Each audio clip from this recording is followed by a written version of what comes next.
The summer of 1944 was hot, and not just in the literal sense of the word. The war continued, but its outcome was no longer in doubt. Soviet troops confidently advanced, liberating one territory after another. The Germans, realizing the inevitability of defeat, clung to every chance to prolong the war. Sabotage, ambushes, secret operations. All of this remained in their arsenal. It was at such a time that this amazing story took place, which began in recently liberated Vilnius. On one of the city streets, in a private home, Smерsh employees were celebrating the successful completion of a mission. It was a short break in a series of intense work, and the men allowed themselves to relax a little. They sat at a table by the window, talking about the latest events. However, even at such moments, the professional habit of observing everything happening around them did not leave them. One of the officers, Lieutenant Mironov, glanced at the street from time to time. His attention was unexpectedly drawn to three military men, an officer and two soldiers. They walked down the street in a seemingly ordinary manner, but something in their behavior did not give Mironov any peace. Mironov noticed that this was not the first time he had seen these people. His memory, trained by years of service, accurately recorded recurring details. The soldiers appeared here too often for ordinary fighters, and their movement along the street did not resemble the chaotic movement of soldiers in the rear. Having reported this to his superior, Captain Guskov, Mironov asked permission to follow them. Guskov agreed. The city was still far from safe, and the Deputy People's Commissar of Internal Affairs Ivan Sirov was nearby. An important figure, whose security did not tolerate mistakes. Mironov went out into the street, trying not to attract attention to himself. His experience allowed him to remain unnoticed even in a situation where life depended on surveillance. The soldiers walked forward with a confident step, as if they had a clear goal. At some point, their route became unusually confusing. They began crossing streets, going back, making circles, as if trying to confuse potential pursuers. For ordinary Red Army soldiers, such behavior would have been strange, but for an experienced counterintelligence officer, it looked suspicious. Mironov realized that these were clearly not ordinary soldiers.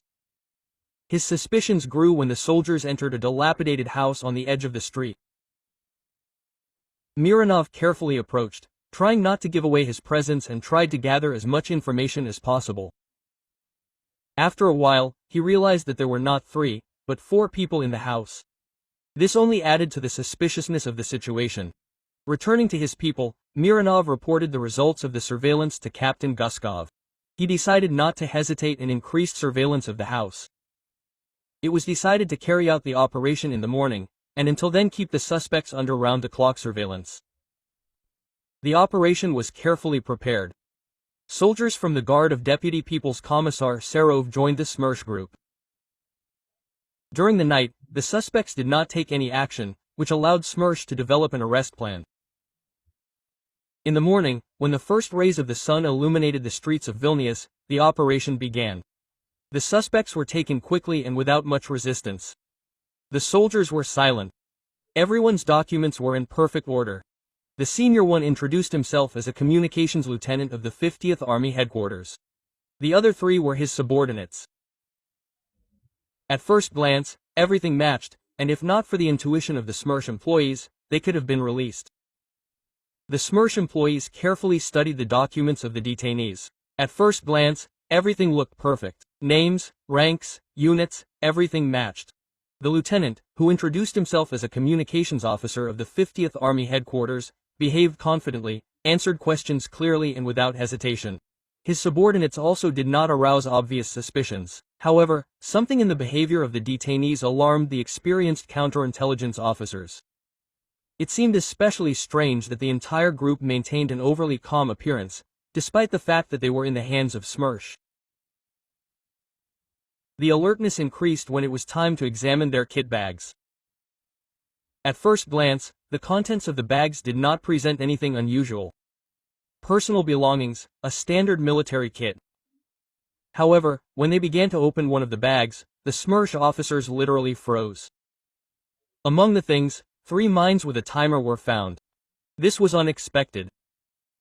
Mines intended for sabotage work did not correspond to the profile of signalman. The lieutenant and his subordinates tried to explain themselves, but words were already losing their meaning. The fact of having such devices spoke for itself. Further interrogation did not take much time. Under pressure from the streets and the evidence found, the detainees began to talk. They admitted that they were saboteurs sent into the Soviet rear with the task of blowing up important objects and eliminating high-ranking officers. The documents, which at first glance looked impeccable, were prepared by the German Abwehr with particular care. The Red Army lieutenant turned out to be not who he said he was.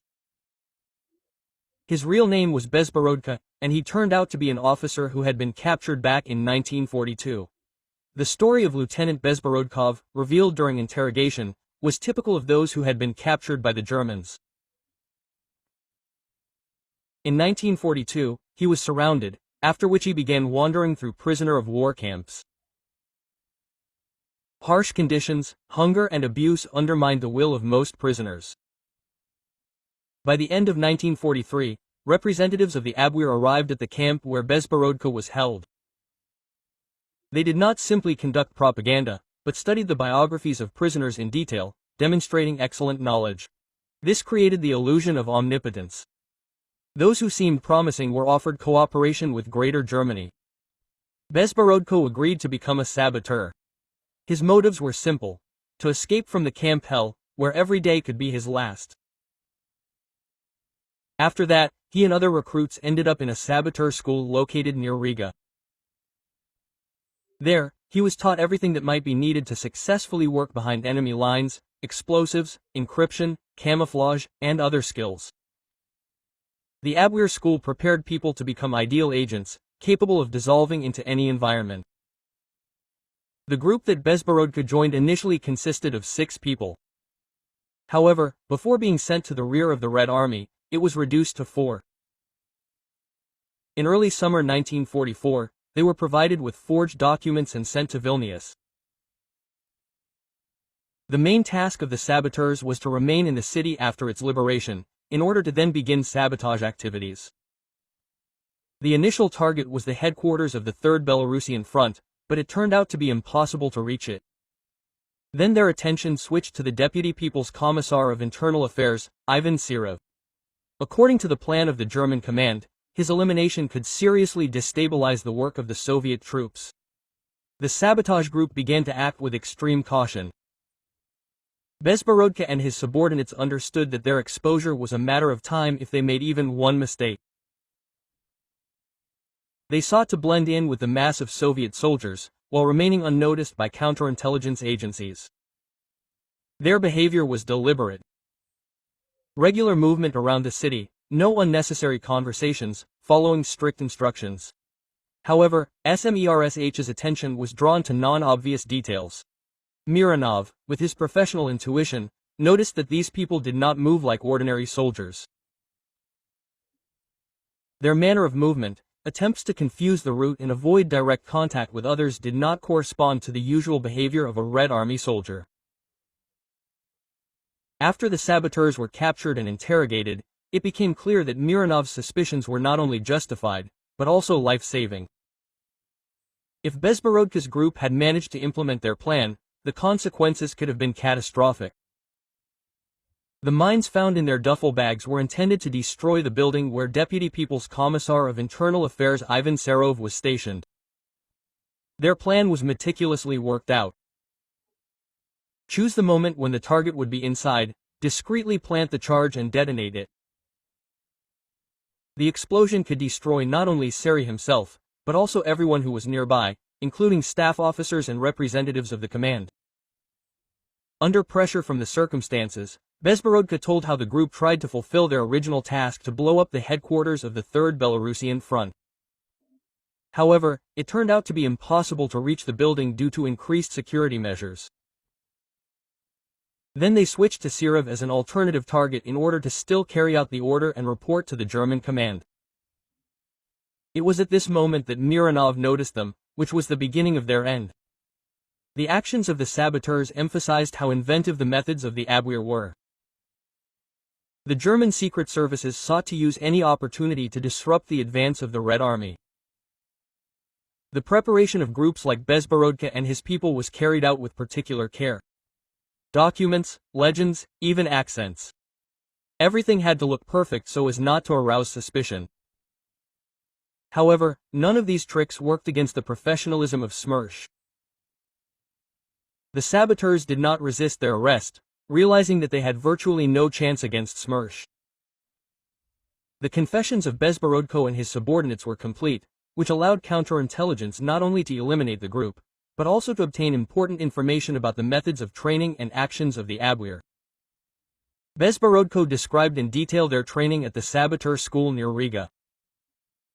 And the instructors, many of whom had experience working in the special services, taught the cadets all aspects of survival and sabotage work. They were prepared not only for specific tasks, but also for possible interrogations. They were taught how to remain calm, answer questions and not give themselves away. However, the plan developed by the Abwehr for Bezborodko's group turned out to be not so flawless. Smersh officers noticed that their documents, although they looked perfect at first glance, contained minor discrepancies that could raise questions upon closer inspection. In addition, the behavior of the saboteurs themselves, despite their training, was not well thought out. They did not take into account that in the liberated city their routes and actions would attract the attention of professionals such as Mironov and his colleagues. The operation to detain Bezborodko's group became an example of the coordinated work of Smersh. Despite the fact that the saboteurs had enough time to prepare, they were unable to deceive Soviet counterintelligence. This case emphasized the effectiveness of the Smersh system, which successfully identified and eliminated threats in the rear of the Red Army. The war was still ongoing, but each such success brought victory closer, making the enemy's position increasingly desperate. The story of Bezborodko's group became an important lesson for counterintelligence. The Abwehr's methods of work became increasingly sophisticated, but each new case helped Smersh improve its own methods. The experience of employees like Mironov was invaluable. Their attentiveness, ability to analyze the smallest details and make decisions in critical situations made it possible to prevent a tragedy. Ivan Sirov, whose life could have become the target of saboteurs, later recalled how important the work of such specialists was for ensuring the safety of the command and the entire army. This story also emphasized how difficult the work of Soviet counterintelligence was. They faced threats on a daily basis that could jeopardize not only individuals, but also strategic operations. Every exposure of a sabotage group meant not only saved lives, but also disrupted enemy plans. The war was waged not only at the front, but also in the rear, where the fight against an invisible enemy was no less intense and important. Bezborodko's group was just one of many sent into the Soviet rear. However, their story stood out thanks to the attention and professionalism of Mironov and his colleagues. The detention of saboteurs in Vilnius became a testament to the fact that even in the chaos of war, order can be maintained and security ensured. This incident went down in history as an example of the brilliant work of Smersh, whose contribution to the victory was no less important than the actions on the front lines.